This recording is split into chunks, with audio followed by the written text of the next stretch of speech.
ಗೋವಾದ ತಲ್ಪೋತಾಣ ವ್ಯಾಪ್ತಿಯ ಮೀನುಗಾರಿಕೆ ಬೋಟೊಂದು ಕಾಣೆಯಾದ ಹಿಲೇನೆಯಲ್ಲಿ ಹೆಲಿಕಾಪ್ಟರ್ ಮೂಲಕ ಪತ್ತೆ ಹಚ್ಚಿ ರಕ್ಷಣೆ ಮಾಡಿದ ಘಟನೆ ಮಂಗಳವಾರ ನಡೆದಿದೆ.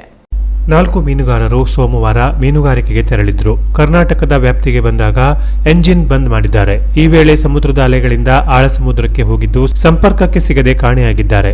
ದೋಣಿಯು ಮಂಗಳವಾರವೂ ಹಿಂದಿರುಗದ ಕಾರಣ ತಲ್ಪೋಣಾದ ಕರಾವಳಿ ಕಾವಲು ಪೊಲೀಸ್ ಠಾಣೆಯ ಅಧಿಕಾರಿಗಳು ಹುಡುಕಾಟ ಆರಂಭಿಸಿದ್ದಾರೆ. ಮಂಗಳವಾರ ಕಾರವಾರ ಹಾಗೂ ಅಂಕೋಲಾದ ಠಾಣೆಗೂ ಮಾಹಿತಿ ನೀಡಿದ್ದು ಕಾಣೆಯಾದ ಬೋಟ್ ಕಂಡು ಬಂದಲ್ಲಿ ಮಾಹಿತಿ ನೀಡುವಂತೆ ತಿಳಿಸಿದ್ರು. ಅಲ್ಲದೆ ಮಂಗಳವಾರ ಸಂಜೆ ಕೋಸ್ಟ್ ಗಾರ್ಡ್ ಸಹಾಯದಿಂದ ಹೆಲಿಕಾಪ್ಟರ್ ಮೂಲಕ ಬಂದ ಗೋವಾದ ಕರಾವಳಿ ಕಾವಲು ಪೊಲೀಸರು ಅಂಕೋಲಾದ ಬೆಳಂಬಾರ ಕಡಲ ತೀರದಲ್ಲಿ ಹುಡುಕಾಟ ನಡೆಸಿದ್ದಾರೆ. ಬಳಿಕ ಆಳ ಸಮುದ್ರದಲ್ಲಿ ದೋಣಿಯನ್ನ ಪತ್ತೆ ಮಾಡಿದ್ದು ತಲ್ಪೋಣಕ್ಕೆ ವಾಪಸ್ ಕರೆತಂದಿದ್ದಾರೆ.